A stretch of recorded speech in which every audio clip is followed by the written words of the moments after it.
Hello my dear students. तर हे आहे इलेक्ट्रिक चार्जेस आणि फील्ड्सचं 19वा व्हिडिओ लेक्चर. आणि या लेक्चरमध्ये आपण बघणार आहेत ॲप्लिकेशन ऑफ गॉस लॉ आणि त्याच्यामधलं second application electric field intensity due to infinitely long wire or infinitely long cylinder having linear charge density lambda, having uniform linear charge density lambda किंवा having uniform charge किंवा uniformly charged wire. शब्द प्रयोग वेगवेगळे केले जाऊ शकतात. Uniformly charge wire म्हणतील किंवा charge having wire having uniform charge density lambda म्हणतील, काही म्हणतील, काही म्हणजे काही नाही, असं काहीतरी सिमिलर म्हणतील. ओके, चला तर मग स्टार्ट करूया. Second application of Gauss law, that is electric field intensity due to infinitely long uniformly charged wire or cylinder. Okay, चल मग पहिल्यांदा काय करावं लागेल आपल्याला? पहिल्यांदा तर आपल्याला एक वायर कन्सिडर करावं लागेल. ठीक आहे, एक वायर काढून घेऊ. एक समजा हे एक वायर आहे, इनफायनाइटली लॉंग वायर आहे, आणि हे समजा ही वायर आहे, इनफायनाइटली लॉंग एक वायर आहे. त्याचा थोडासा पार्ट दाखवायला लागलो मी. हे असं इकडे पण वाढत गेलेलं असेल आणि हे असं वरती पण वाढत गेलेलं असेल. ठीक आहे, इनफायनाइटली लॉंग वायर आहे.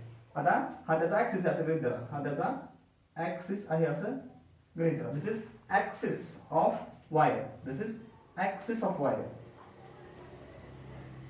ठीक आहे, हा त्याचा ऍक्सिस आहे असं गृहीत धरा. ठीक आहे, हा ऍक्सिस आहे.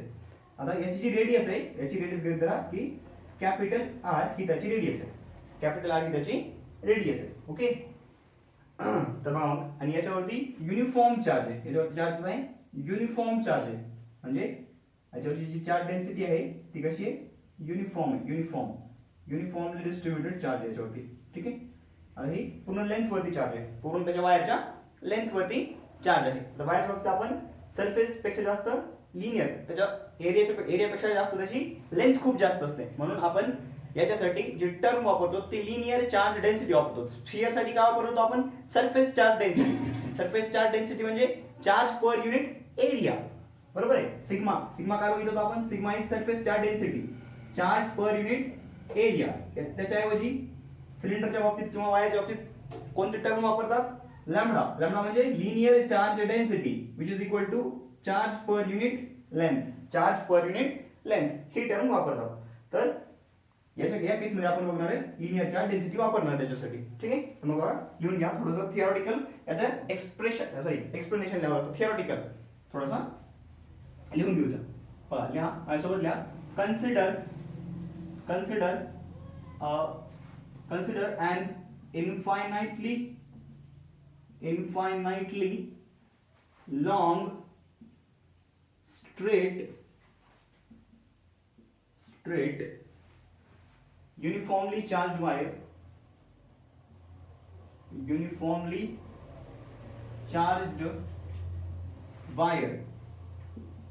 infinitely long straight uniformly charged wire. Its radius is आता वायर म्हणजे सिलेंड्रिकल असेल, त्याची काही रेडियस असेल, is capital R and linear charge density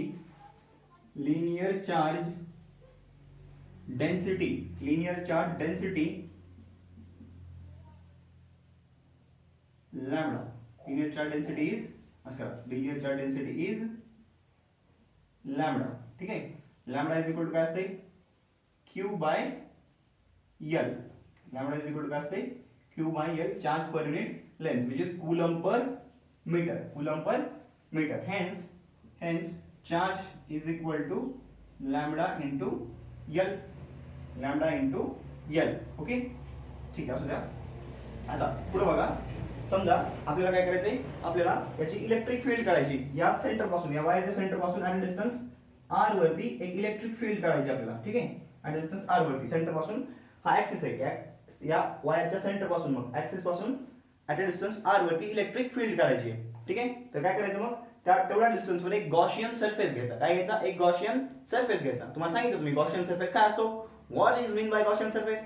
Gaussian surface is a closed surface enclosing the given charge or charge distribution. म्हणजे दिलेला charge दिलेला जो चार्ज आहे किंवा चार्जचं डिस्ट्रीब्युशन आहे त्याला पूर्णपणे बंदिस्त करणारा, एनक्लोज करणारा, कव्हर करणारा जो क्लोज्ड सरफेस असतो, त्याला काय म्हणतात? Gaussian surface. आपण बघितलं होतं पॉइंट चार्ज साठी गॉसियन सरफेस काय असतो? स्फिअर असतो.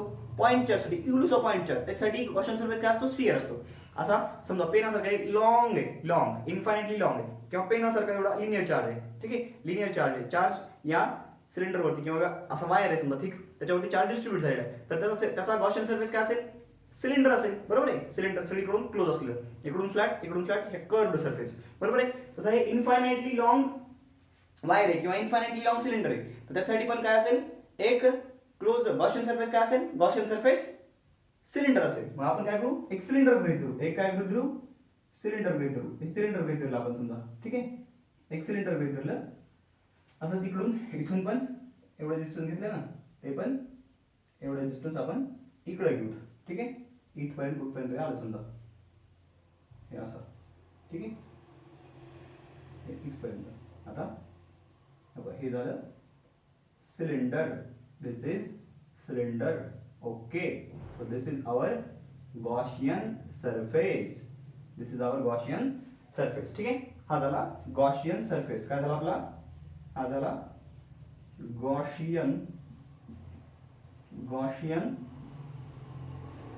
surface झाला. ठीक आहे, Gaussian surface. आता बघा, आता गॉसियन सरफेस आहे. मला या गॉसियन सरफेस मधून पास होणारा फ्लक्स किती असेल तर ते काढायचं आपल्याला. ठीक आहे, तर त्याच्यासाठी अगोदर आपण हे जे गॉसियन सरफेस काढलाय तो इथे लिहून घेऊ. म्हणजे थिओरिटिकल बोर्ड मध्ये तुम्हाला थिओरिटिकल डेरिव्हेशन द्यावं लागतं ना, त्यासाठी तुम्ही काय काय गृहीत धरायला लागलात? गॉसियन सरफेस गृहीत धरायला लागलात, सिलेंडर गृहीत धरायला लागलात, काय काय गृहीत धरायला लागलात ते इथं रिटर्न मध्ये लिहावं लागतं. रिटर्न मध्ये. ठीक आहे, व्यवस्थित सुटसुटीत यावं लागतं. तर चला, consider now consider a Gaussian surface. Consider a Gaussian cylinder म्हणून Gaussian surface. इथे काय? Gaussian surface cylinder आहे म्हणून Gaussian cylinder म्हणून Gaussian cylinder at a distance small r, कुठपासून?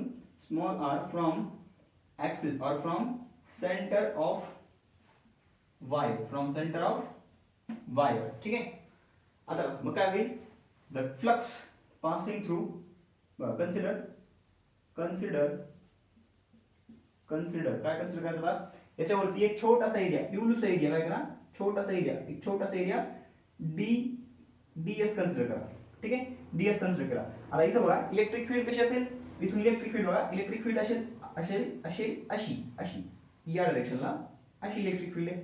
आणि हा जो ds बार आहे, ds बार म्हणजे एरिया वेक्टर. ds हा एरिया वेक्टर आहे, सॉरी ds हा जो एरिया त्याचा एरिया वेक्टर. ds बार कसा असेल? त्या एरियाला परपेंडिक्युलर. म्हणजे हा सिलेंडर आहे, हे सिलेंडर आहे, त्याला परपेंडिक्युलर इकडं, त्याला परपेंडिक्युलर इकडं, इथून इकडं. म्हणजे बघा ना, सर्कलला परपेंडिक्युलर असतो. बघा हे सर्कल आहे, आता याला परपेंडिक्युलर काढायचं आहे. ते परपेंडिक्युलर आहे ना, रेडियस म्हणजे परपेंडिक्युलर. कारण टँजंट इथून जर सरफेसला टँजंट काढली तर रेडियस काय असते? परपेंडिक्युलर असते त्याला. असं प्रत्येक ठिकाणी काय? टँजंटला परपेंडिक्युलर आहे म्हणजे सरफेसला परपेंडिक्युलर. त्याची रॅडियल, आता इथे इथं इलेक्ट्रिक फील्ड कशी असेल? रॅडियल असेल, अशी.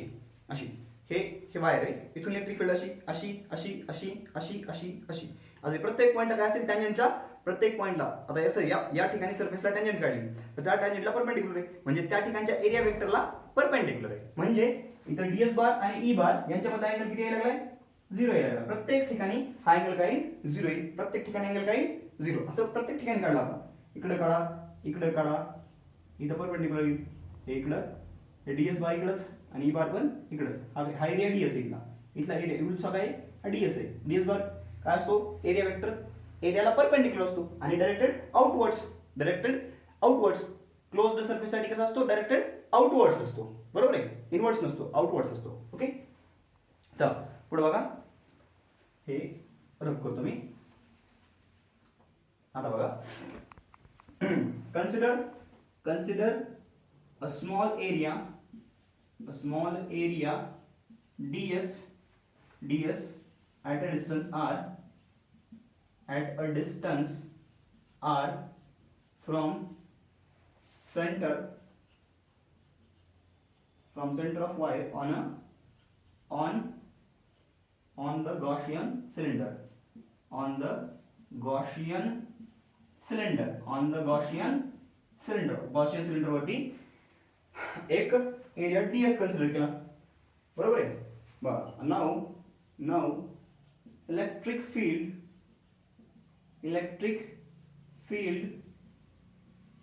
at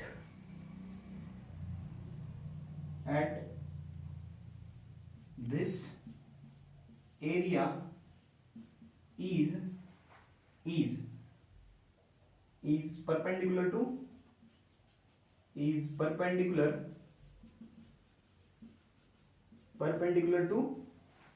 area is perpendicular to area and directed radially outwards, बरोबर आहे, outwards. आणि एरिया वेक्टर कसा असतो, ds bar. also area vector ds bar is perpendicular to area,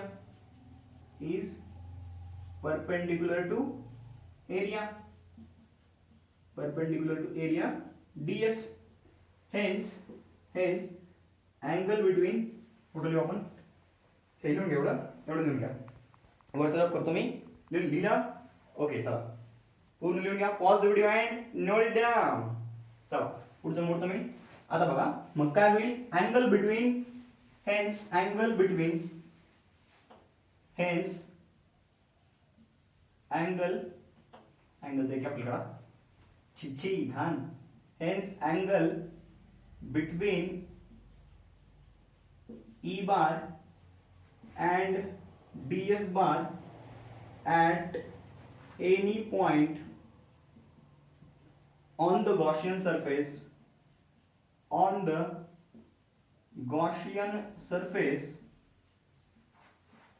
is theta is equal to 0 degree. hence cos theta is equal to cos 0 is equal to 1. hence d phi is equal to काय होईल, E bar dot ds bar is equal to E into ds cos theta, which is equal to E into ds into cos 0. cos 0 1 असते, म्हणजे काय आलं, d phi is equal to E ds. हे काय आलं, d phi, बरोबर आहे. हे आलं small flux through small area ds, बरोबर आहे. हे काय आलं, ds एरिया मधून जाणारं छोटंसं फ्लक्स आलं d phi. hence total flux through Gaussian surface, through Gaussian cylinder is phi is equal to integral over closed surface of d phi, which is equal to integral of closed surface of ds over closed surface. आता electric field E कशी आहे, constant आहे, मग लिहून घ्या ते. चला हे इथपर्यंत ओके. आता पुढे बघा,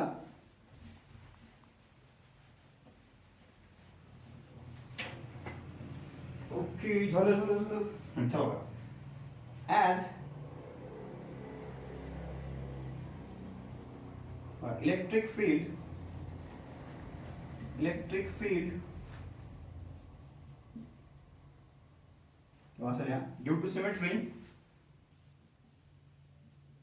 due to symmetry and concentricity of axis, concentricity of cylinders असं म्हणू. concentricity of cylinders, वायर म्हणजे एक प्रकार सिलेंडर्स आहे. concentricity of cylinders म्हणजे कोणते सिलेंडर, हे गॉसियन सिलेंडर आणि हे वायर जे की सिलेंडर्स आहेत. cylinders and concentricity of cylinders. electric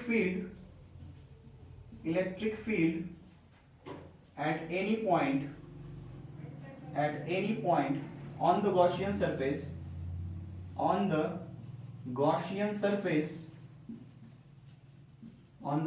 surface is same and directed radially outward. And directed radially outward. बरोबर आहे.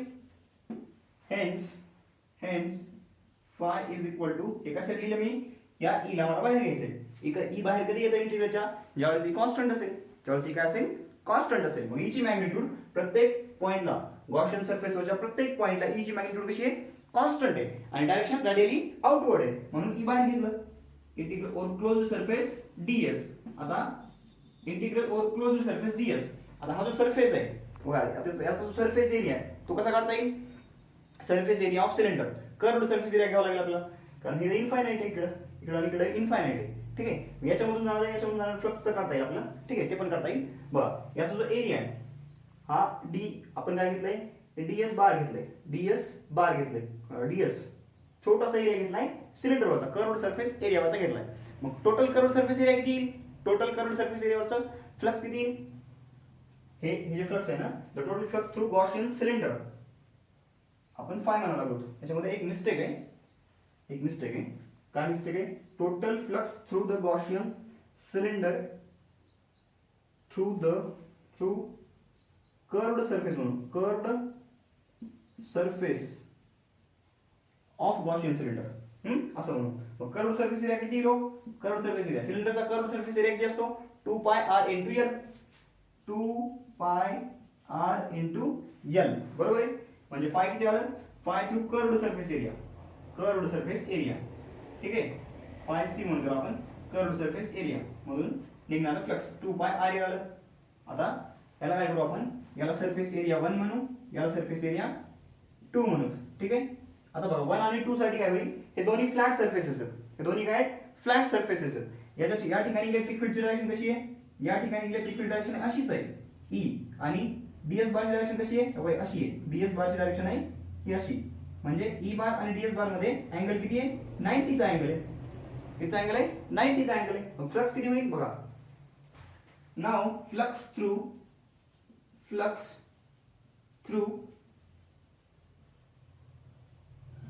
surface 1 and 2 is a flat surface. Flux through flat surface. कसला surface? Flux through flat surfaces 1 and 2 is किती low?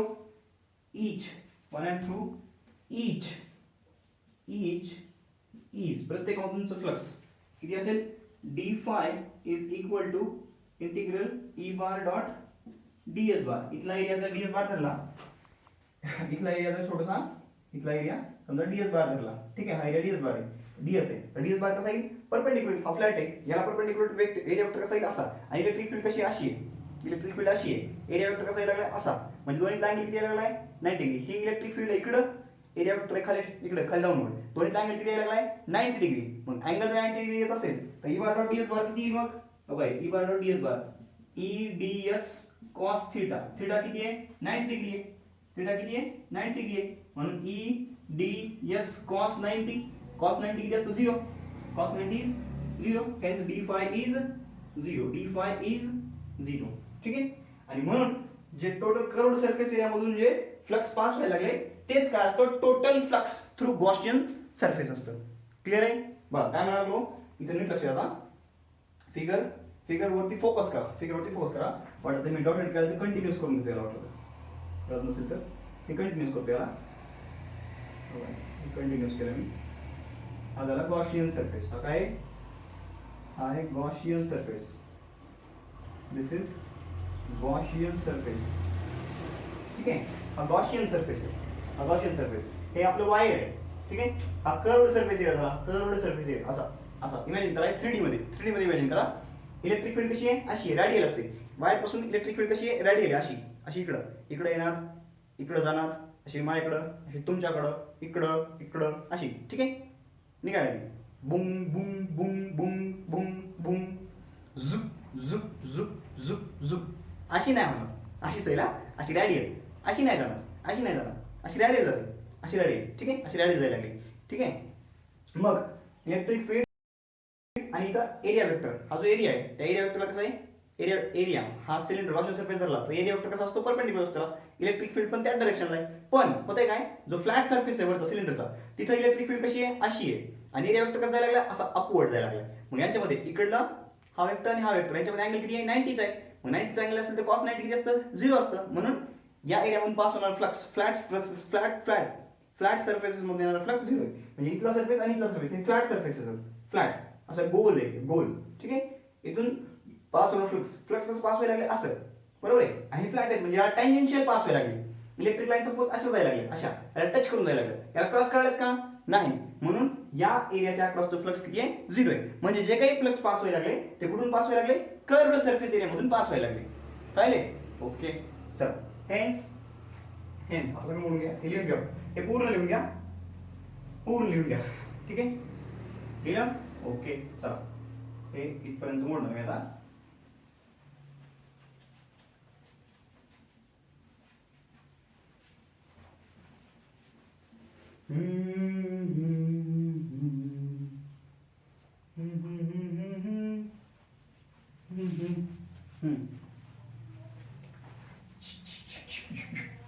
झालं. Hence total flux through Gaussian surface is equal to किती low, is equal to phi c, and which is equal to phi c, and which is equal to किती येईल, E into 2 pi r l is equal to काय आलं, 2 pi r l. ठीक आहे. Total flux किती आलं, total flux through Gaussian cylinder is phi which is equal to phi c, flux through curved surface area which is equal to E into 2 pi r l. याला या equation number 1. now by Gauss law नुसार काय, Gauss law नुसार flux phi is equal to q divided by epsilon naught. बरोबर आहे. Gauss law नुसार flux काय येतं, q divided by epsilon naught. Okay. आता मग काय होईल, from 1 and 2, from equations 1 and 2 काय होईल, लेफ्ट हँड साइड सेम आहे, राईट हँड साइड सेम होतील. म्हणजे काय होईल, E into 2 pi r l is equal to q upon epsilon naught. बरोबर आहे. म्हणजेच काय होईल, E जर घेतलं याच्यावरून E जर काढलं तर काय येईल, E is equal to हे आलं 1 upon 2 pi r l into q upon epsilon naught. याला असं पण लिहिता येईल. बरोबर, याला असं पण लिहिता येईल. hence E is equal to 1 upon 2 pi epsilon naught, 1 upon 2 pi epsilon naught, epsilon naught इकडे घेतले, into q by r l, into q by r l लिहिता येईल ना. ओके. याला मी अजून थोडंसं मॉडिफाय करतो. याला असं लिहिता येईल का, बरं ठीक आहे, नंतर करू आपण ते. याला मला 2 ने मल्टिप्लाय ने डिवाइड करायचं आहे, नंतर करू. ठीक आहे. आता बघा, also q is equal to lambda into l. होतं का, लॅम्बडा काय आहे, लॅम्बडा काय, q by l आहे. Linear charge density is equal to charge upon length, charge per unit length. म्हणजे चार्ज काय आला, lambda into l. hence E is equal to काय आलं, 1 upon 2 pi epsilon naught into q च्या ठिकाणी काय आलं, lambda into l divided by r into l. l get cancel. म्हणजे शिल्लक काय राहिलं, 1 upon 2 pi epsilon naught into lambda by r. आता याला जर मी 2 ने मल्टिप्लाय आणि डिवाइड केलं, 2 ने मल्टिप्लाय आणि डिवाइड केलं तर काय मिळेल, हे 2 ने मल्टिप्लाय केलं, 2 ने मल्टिप्लाय केलं काय होईल, 1 अपॉन हे 2 च्या ऐवजी 4 pi epsilon naught into 2 lambda by r into 2 lambda by r. हे आलं आपलं इलेक्ट्रिक फील्डचं एक्सप्रेशन. काय आलं, 1 by 4 pi epsilon naught into 2 lambda by r. जर बुक मध्ये बघितलात तुम्ही तर बुक मध्ये तुम्हाला इथं हे एक्सप्रेशन दिसेल, कोणतं, 1 by 2 pi epsilon naught into lambda by r. पण मी 2 ने मल्टिप्लाय आणि डिवाइड करायला लागलो, त्याचं कारण आहे, कारण आपल्याला 1 upon 4 pi epsilon not 1 upon 4 pi epsilon not ची व्हॅल्यू माहिती आहे, किती असते, 9 into 10 to the power 9 newton metre square per coulomb square. ही व्हॅल्यू ठेवता येते. ठीक आहे. आणि जर असं नाही केलं तर आपला प्रॉब्लेम सॉल्व्ह करताना काय करावं लागतं, की ही जी व्हॅल्यू आहे, ही व्हॅल्यू कोणती, 1 अपॉन 2 पाय एप्सिलॉन नॉट, याच्या ऐवजी काय करावं लागतं, मग इथं पायची किंमत ठेवावी लागते 3.14, इप्सिलॉन नॉटची किंमत ठेवावी लागते 8.85 इंटू 10⁻12 अँड सो ऑन, असं करावं लागतं. ठीक आहे. मग ते टाळण्यासाठी मी काय केलं, 2 ने मल्टिप्लाय आणि डिवाइड केलं, म्हणजे आपल्याला सोपं 9 into 10⁻9 newton metre square per coulomb square ही व्हॅल्यू डायरेक्ट ठेवता येते आणि प्रॉब्लेम एकदम इझी होतो. नंतर प्रॉब्लेम घेतल्यानंतर तुमच्या लक्षात येईल की या स्टेपचा किती बेनिफिट्स होते. ठीक आहे. तुम्ही पाठ करताना सुद्धा असंच करा, काही प्रॉब्लेम येणार नाही. पहिल्यांदा हे इक्वेशन डिराइव्ह करायचं, नंतर 2 ने मल्टिप्लाय आणि डिवाइड करायचं आणि या फॉर्ममध्ये आणून सोडून द्यायचं, कारण हा आपला एक फेमस कॉन्स्टंट आहे k which is equal to 9 into 10⁻9 newton metre square per coulomb square. Okay. हे आलं expression for electric field at distance r from wire or cylinder, from wire or cylinder having linear charge density lambda. चला लिहून घ्या. Pause the video and note it down. हे अगोदरच होतं का, हे अगोदरच आहे. हे इथून खालचा अगोदर लिहून घ्या आणि नंतर इथून वरून इथून खाली या. लक्षात आहे. व्हिडिओ बघायला ना झोपी घालतात, पळू बघू नका. हा चला व्यवस्थित बघा, लिहून घ्या. लिहिलं. चला पुढे बघा. आता याचा जर ग्राफ काढला आपण तर ग्राफ कसा येईल बघा.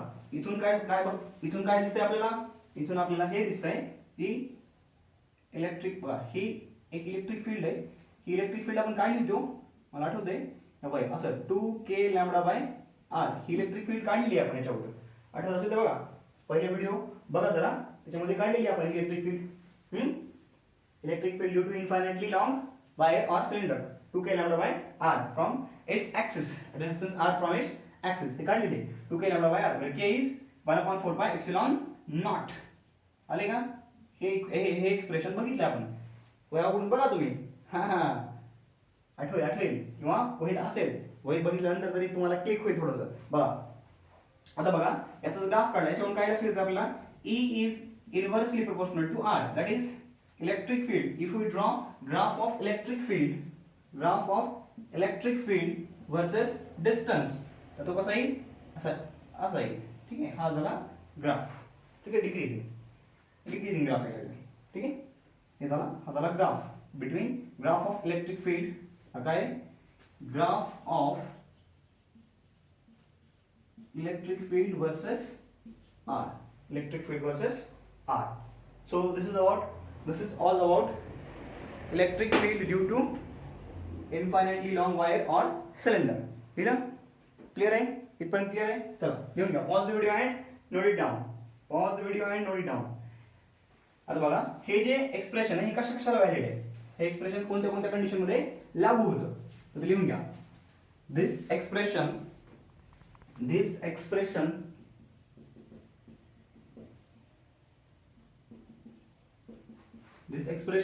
holds good for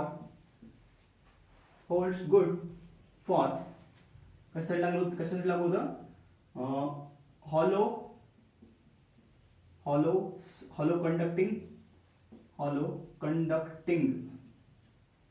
conducting cylinder,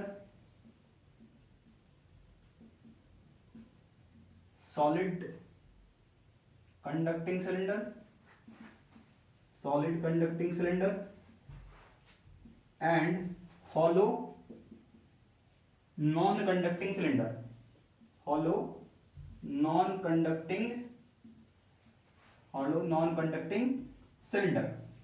तीन केसेससाठी बघा.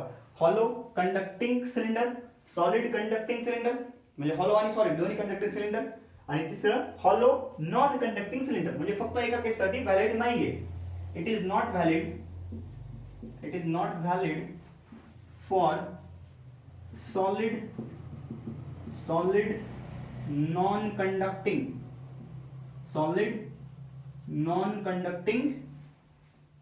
Cylinder.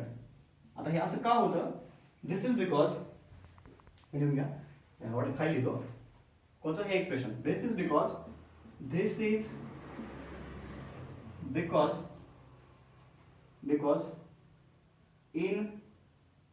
in the first three cases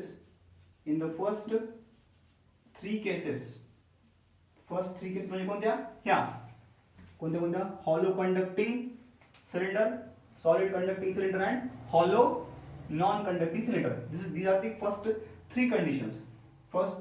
This is because in the first three cases the charge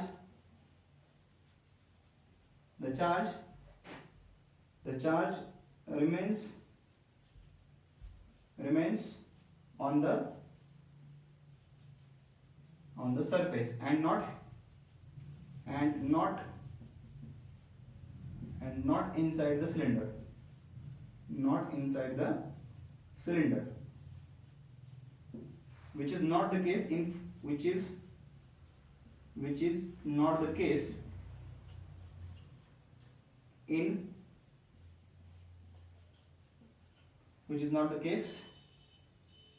in fourth condition. म्हणजे या चौथ्या वेळेस फोर्थ कंडिशन, आपली ही फोर्थ कंडिशन आहे. ठीक आहे. Solid non conducting cylinder. याच्यामध्ये काय होतं, याच्यामध्ये चार्ज त्याच्या सरफेसवर तर असतोच, पण त्याच्यामध्ये पण चार्ज असतो. आणि जर सॉलिड कंडक्टिंग सिलेंडर असेल, म्हणजे हा पेन आहे, या पेनच्या चार्ज वरतीच नाही बघा, कंडक्टिंग असेल तर फक्त सरफेसवर चार्ज असतो. जर नॉन कंडक्टिंग असेल आणि सॉलिड असेल तर सरफेसवरती पण चार्ज असतो आणि मध्ये पण चार्ज असतो, याच्यामध्ये पण चार्ज असतो. ठीक आहे. मग त्याच्यामुळे काय होतं, जर आपण मध्ये गेलो तर रेडियस काय होते, मध्ये जर गेलो तर रेडियस कमी व्हायला, सॉरी चार्ज झिरो नाही होत, होत नाही.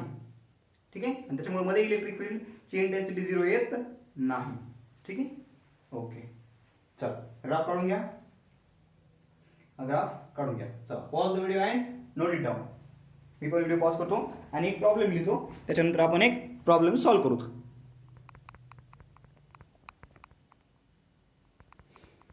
चला तर बघा, पुढचा प्रॉब्लेम बघायचा आहे. एक सिंपल प्रॉब्लेम आहे आणि त्याच्यानंतर आपण हे लेक्चर थांबवू इथंच.